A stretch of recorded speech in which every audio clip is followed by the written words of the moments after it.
قال صاحب الحكم العطائية سيدي الإمام تاج الدين ابن عطية السكندري وشارح هذا الكتاب الكريم سيدي الشيخ الشهيد محمد سعيد محمود الأبوذي رضي الله تعالى عنه وأرضاهما.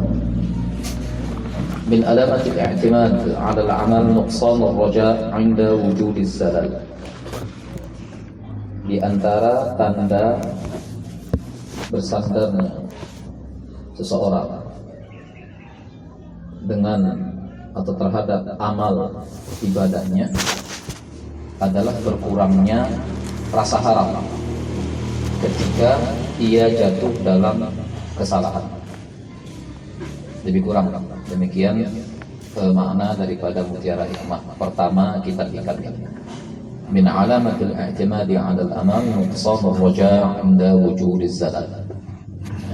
Di antara tanda bersandarnya, bertumbuhnya seseorang dengan amal ibadah atau perbuatannya adalah berkurangnya rasa harapnya kepada Allah ketika saat jatuh pada dosa dan kesalahan.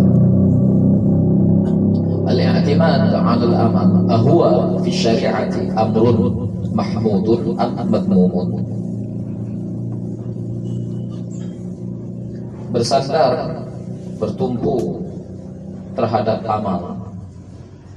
Apakah hal itu, perbuatan itu, bersandar dengan amal itu? Apakah hal itu dalam syariat kita sesuatu yang dipuji atau dicela? Kira-kira. Bersandar dengan amal, bertumpu dengan amal, mengandalkan amal dalam mencapai sesuatu, tujuan, maksud dan sebagainya. Apakah sikap seperti itu terpuji atau tercela? Kata Syekh. Yaqulana Ibnu Athaillah Sakandari radhiyallahu anhu, "Iyyak an ta'tamida fi ridallah 'anka wa fil jazaa'i alladhi wa'adaka bih ala amalin qad fa'altahu wa wufiqta lahu kas-salati wa kas-sawmi wa kas-sadaqat wa kal-mabarrat al-mukhtalifah bal i'tamid fi dhalika ala lutfillah wa fadlihi wa karamih." Jadi atas pertanyaan yang diajukan oleh Syekh Muti di awal kitab ini dan di awal Mutiara Hikmah ini, apakah bersandar, bertumpu dengan amal sesuatu yang dibenarkan, terpuji dalam pandangan syariat, atau sesuatu yang dianggap tercela, tak pantas? Jawabannya uraian singkat tentang Mutiara Hikmah ini. Min alamatil i'timad nuqsanur raja' 'inda wujudiz zalal. Yaqul lana Ibnu Athaillah. Jadi yang jawab langsung Imam Ibnu Athaillah Sakandari atas pertanyaan ini. Yang jawab Imam Ibnu Athaillah Sakandari. Apa kata beliau? Iyyaka an ta'tami. Jangan sampai kau bersandar. Iyyaka, tinggalkan, jauhi. Iyyak isim fi'il amar. Ya Ustaz, cocok, Ustaz Ridwan. Iyyaka an ta'tamida fi ridallah 'ank wa fil jazaa'i alladhi wa'adaka bih. Tinggalkan, jauhkan, hindarkan bersandarnya dirimu fi ridallah, dalam mendapatkan, dalam mencapai ridha Allah dan balasan yang Ia janjikan kepadamu. Jangan sampai ya, dalam upaya mencari dan menggapai itu kau bersandar dengan amal yang kau lakukan dan mendapatkan taufik untuk menjalankannya. Kas-shalah, seperti salat, puasa, sedekah, mabarrat al-mukhtalifah, kebaikan-kebaikan yang beraneka ragam. Balik tamid. Akan tetapi bersandarlah pada yang demikian itu. Pada apa itu? Pada upaya menggapai ridha Allah, kasih sayangnya, anugerahnya, balasannya. Bersandarlah untuk mendapatkan itu ala lutfillah. Bersandar juga dengan lutuf Allah Ta'ala, karunia Allah, kepemurahan Allah Ta'ala. Jadi Kalau ingin mendapatkan apapun dari Allah Ta'ala, ridhonya, surganya, balasannya, bersandar kepada Allah juga untuk itu. Jangan bersandar dengan amal. Jangan bertumbuh dengan amal. Jadi, terhadap apa yang ingin kau capai dan kau dapatkan, ridha Allah, anugerah Allah, karunia Allah, pemberian Allah, balasan dari Allah, surga Allah, nikmat Allah. Kalau ingin mendapatkan itu, maka bersandar kepada Allah untuk mendapatkannya. Jangan kau andalkan dirimu dengan perbuatan-perbuatannya untuk bisa mendapatkan itu. Perbuatanmu, amal solehmu, ibadahmu tak layak untuk diandalkan dalam upaya mendapatkan dan menggapai semua itu. Hal hunaka dalilun ala hadza? Apakah ada dalil? Apakah ada bukti akan benarnya pernyataan ini, bahwa jangan bersandar dengan amal, jangan bertumbuh dengan amal, jangan andalkan amal dalam mencapai keinginan, impian, harapan, apalah kira-kira, ridho Allah dan sebagainya tadi. Apakah ada dalil dan bukti akan kebenaran ini, ungkapan ini? Naam, iya, kata saya putih.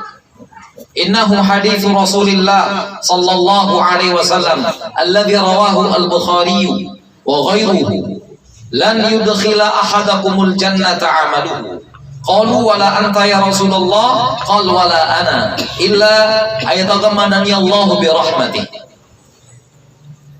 Iya, kata saya putih, ada bukti dan dalil kebenaran ungkapan di atas, bahwa jangan bersandar dengan amal, jangan bertumpu dengan amal, jangan mengandalkan amal. Dalam apa? Dalam apa saja. Mendapatkan ridha Allah, mendapatkan anugerahnya, mendapatkan surganya, mendapatkan balasannya. Jangan bersandar dengan amal, jangan bertumpu dengan amal.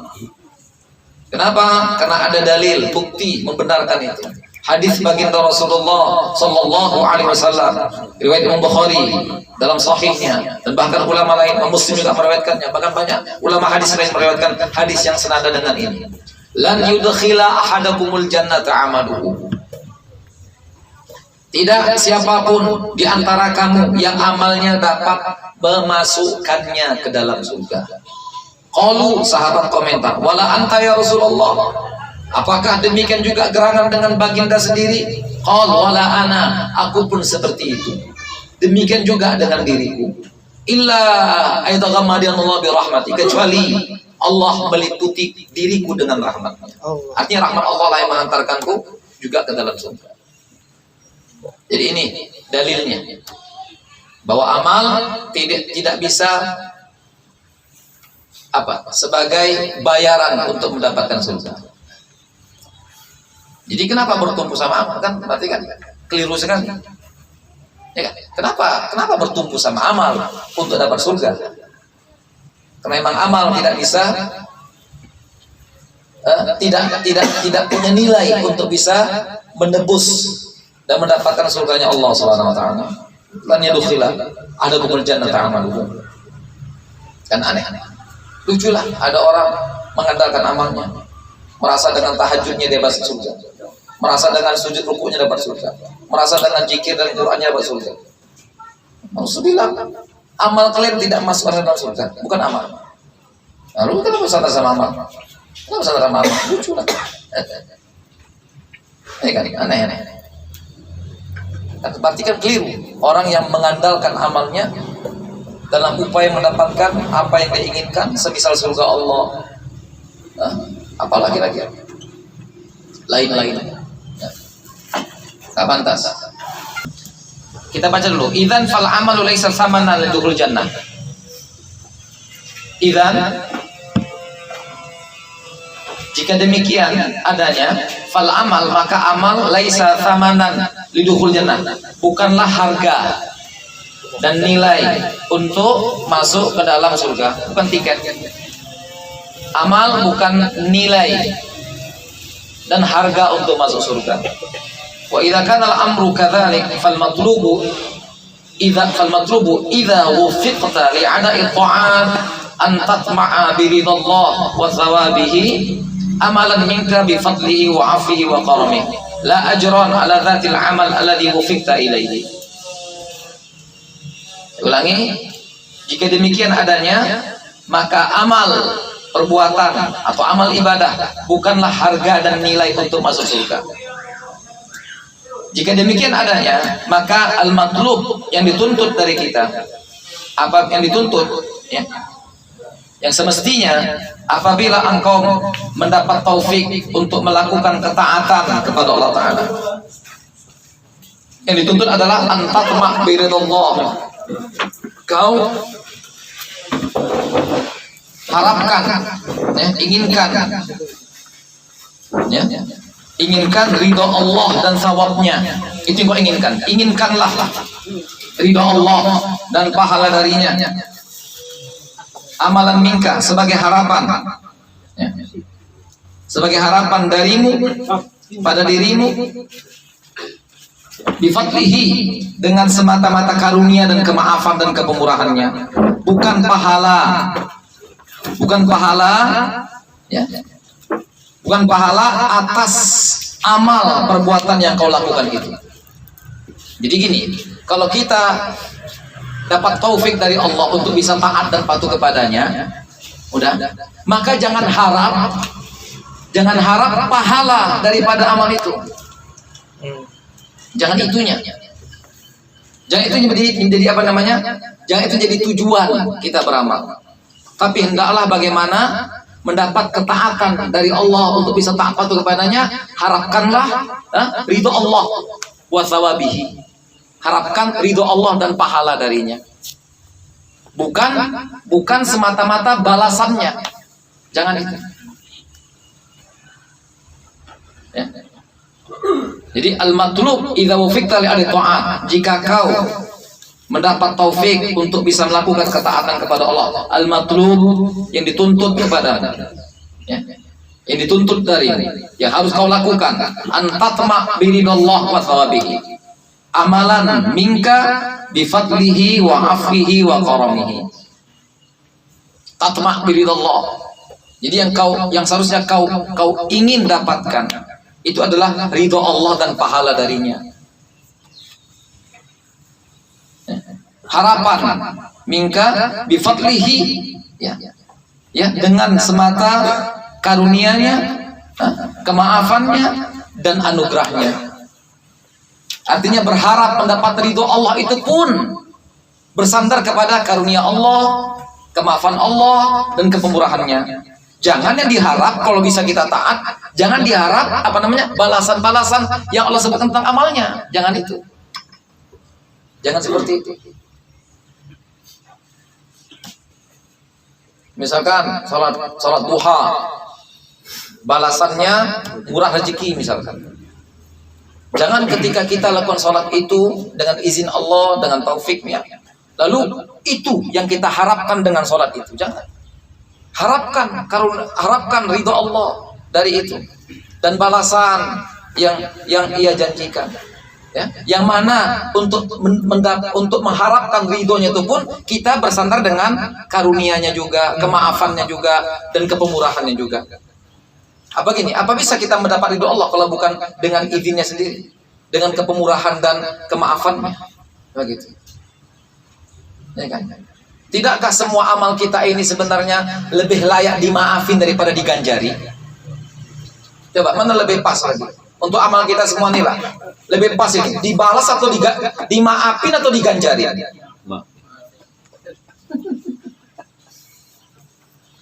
Sholat tak jelas, apa tak jelas, semua tak ada jelasnya. Kalau tak jelas, berarti mana cocok diganjar? Dimaafin ya cocoknya itu. Dah, cabut len, maafin. Begitu aja bersyukur awak. Daripada disuruh Allah ulang lagi, ulang lagi. Belum beres lagi, ulang. Buat lagi, ulang lagi, belum beres lagi. Macam mana kira-kira? Kalau terus disuruh ulang karena tak pernah beres. Macam mana kira-kira? Itu pula mau minta balasan lagi. Aja lah bau berarti.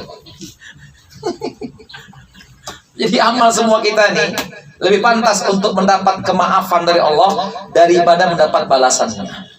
Karena nggak layak untuk dapat balasan.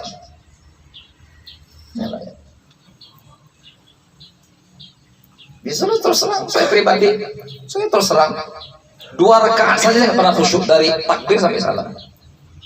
2 rakaat, cuma 4 rakaat, macam 20 rakaat lagi terawih, ngantuk pun lagi bukan lagi sholat. Itu mau minta balasan, ditampar saja malaikat, ditampar saja, bukan dibalas, ditampar saja. Jadi amal semua kita ini lebih layak mendapat kemaafan daripada mendapatkan balasan. Kalau seperti itu, udah beramal diam-diam aja, bayar cerita. Orang nggak layak untuk dapat balasan. Kenapa lagi komentar-komentar? Tuhan, apa komentar lagi? Maka tak pantas. Kan begitu. Artinya begitulah siogianya setiap manusia. Sadar dan paham. Ketika dia berhadapan dengan Allah Ta'ala. Itu kenapa Rasulullah juga tidak pernah merasa sempurna di hadapan Allah dengan semua pengabdiannya. Allahumma anta rabbi la ilaha illa anta khalaqtani wa ana abduk wa ana ala ahdika wa wa'dika mastata' a'udzu bika min syarri ma sana' abu'u laka bi ni'matika wa abu'u bi dzambi faghfirli. Kenapa Rasul sampai seperti itu? Merasakan. Karena ketika di hadapan kebesaran Allah semuanya salah yang ada pada kita. Begitu kita di hadapan Allah Ta'ala. Semua yang ada pada kita ini macam orang salah tingkah gitu. Di hadapan seorang yang sangat dibesarkan, diagungkan. Mana pernah kita merasa sempurna? Pakaian aja rasanya nggak cocok. Kalau lagi tutur sapa, kalau lagi sikap. Ini di hadapan Allah. Kita Rasulullah tetap merasa kerdil dan jauh dari kesempurnaan. Kenapa muncul ungkapan-ungkapan salah, nggak pernah betul, nggak pernah begini? Karena itu. Jadi rasa bersalahnya itu muncul karena takzim kepada Allah. Kalau kita rasa bersalah karena dosa. Karena itu aku salah nih, karena buat dosa. Rasulullah rasa bersalahnya bukan karena jatuh dalam dosa. Orang macam kita merasa bersalah karena memang kita jatuh pada dosa. Tuhan bilang gini tak dibuat, Tuhan bilang gini dilanggar. Bersalah lah. Kalau Rasul itu bukan karena itu rasa bersalah yang beliau rasakan dan dengan ungkapan seperti syahidul istighfar tadi dari Allah Ta'ala, karena keagungan Allah sehingga apa yang ada pada dirinya semua salah, nggak ada benarnya lagi. Karena itu. Jadi ini tadi kata Syekh Buti. Wahuna yakul. Nah, di sini komentar Imam Ibnu Athaillah tadi. Yang maksudnya yang dipahami Syekh Buti. Wahuna yakul. Beliau komentar tapi ini ungkapannya Syekh Buti. Wa min abrazid dalail ala timadi ala al-amal la ala al-fadlillah. Nuqsan rajaika bi'afwihi ta'ala 'inda talabbusika bizalal. Ay 'indama tatawarratu fil ma'asi wal mubiqat. Di sini Imam Ibnu Athaillah dari komentar, di antara tanda-tanda yang paling menonjol tentang bahwasanya dirimu telah bersandar, bertumbuh, mengandalkan amal ibadah dan perbuatannya, bukan mengandalkan Allah dan karunia-Nya, adalah berkurangnya rasa harapmu terhadap ampunan Allah, kemaafan Allah, karunia Allah saat dirimu terjebak atau melakukan kesalahan-kesalahan. Maksudnya saat dirimu jatuh dalam perbuatan maksiat dan dosa-dosa yang dapat menghancurkan dirimu, bisa membinasakan, makin kurang lah. Kenapa ya? Kurang amal saja pun berkurang harap itu, apalagi jatuh dalam dosa, udah sama sekali nggak bisa lagi. Cuman apa? Cita surga kita, surga lagi, surga. Tak pantas lagi surga. Orang sama amal tumpul. Tapi kalau orang yang bertumbuh sama Allah, surga, Allah Maha Pemurah. Allah Maha Pemurah. Surga adalah anugerahnya, pemberiannya, hadiahnya. Bukan ganjaran yang aku berhak mendapatkannya itu. Jadi orang-orang terlena dengan bahasa indah dari Allah Ta'ala. Ketika Allah mengatakan bahwasanya surga itu seakan-akan balasan yang layak kita dapati. Terlena kita dengan itu. Akhirnya kita menganggap bahwasanya itu adalah hakku. Jadi kita merasa berhak seakan-akan. Nah, di situ salahnya. Salahnya itu. Seperti firman Allah Ta'ala yang tadi saya bacakan, udkhulul jannah bima kuntum ta'malun, di sebelah. Udkhulul jannah bima kuntum ta'malun. Allah bilang silakan masuk surga. Allah bilang disebabkan disebabkan karena amal perbuatan. Jadi seakan-akan amal kita itulah menjadi penyebab kita masuk surga. Zahir ayat itu, zahir ayat. Lalu orang-orang pun terpana sehingga dia merasa kalau begitu luar biasa lah berarti diriku, amalku. Nah gitu. Jadi terkecoh dengan bahasa indah dari Allah Ta'ala. Nah, lihat, kita sambung sampai selesai nih paragrafnya. Inna hadza ya'ni annaka 'indama kunta tarju karamallahi wa ata'ahu innama kunta ta'tamidu fi dzalika 'ala 'amalik falamma qalla al-'amalu wa kathurat adh-dhunubu ghaba ar-raja fahadha huwa al-miqyas ad-dal 'ala annaka innama ta'tamidu fi raja'ika 'ala 'amalika la 'ala fadlillah subhanahu wa ta'ala wa karamihi. Hadza huwa biikhtisar makna hikmati Ibnu Athaillah rahimahullahu taala. Tsumma inna hadhil hikmata laha bu'dun hammun fil aqidah wa bu'dun hammun yatajalla fis sunnah fi kalami sayyidina Rasulillah sallallahu alaihi wasallam wa laha bu'dun dzalika wa laha ba'da dzalika bu'dun akhlaqiyyun tarbawiyyun wa sanati ala bayani dzalika kullihi insyaallah. Sesungguhnya ini hadza yakni sesungguhnya hal ini memberi pemahaman pengertian bahwasanya indama kunta tarju ketika atau saat kau berharap akan kepemurahan Allah, berharap mendapatkan kepemurahannya, pemberiannya, anugerahnya. Sesungguhnya engkau dalam hal itu, dalam berharap kepemurahan, pemberiannya, anugerahnya, nikmat balasannya, sesungguhnya engkau bersandar pada yang demikian itu dengan amalmu. Sehingga ketika amalmu sedikit, lalu sementara dosamu banyak, maka hilanglah roja itu dari sisimu. Hilanglah rojanya. Waktu jos-jos semangat, cuma nampak semangat, bisa nampak ini, mantap ini bisa, pantas dapat. Ketika amalnya meredup, dosa pula yang menggantikannya, cuma apa siapa lagi? Semangat aku lagi dah, semangat aku lagi. Hilang roja lah tuh, merasa langsung nggak pantas. Kenapa? Karena kepantasan ukurannya kepada amal. Ukuran pantasnya jadi yang di dunia itu pada amal. Kalau amalnya banyak, masa pantas dia. Kalau amalnya nggak pantas lagi aku. Seperti itu. Fahadha huwal miqyas, inilah standarnya. Adal yang menunjukkan bahwasanya engkau sesungguhnya bersandar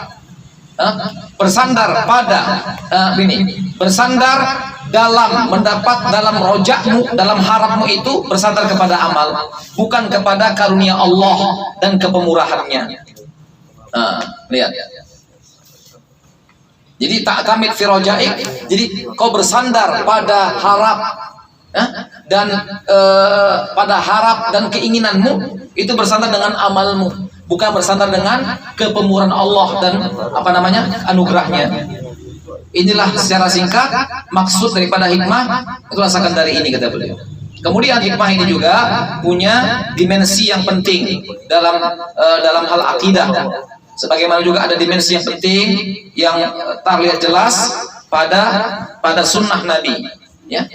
Pada sunnah Nabi dalam ucapan, dalam sabda beliau SAW, ya, seperti hadis yang tadi, ya. Walaha bu'dun, dan juga punya dimensi lainnya, dimensi akhlak, ya, tarbiyah yang akan satati ala bayani dzalika kul insyaallah, yang akan kita jelaskan insyaallah di penjelasan berikutnya. Wallahu a'lam.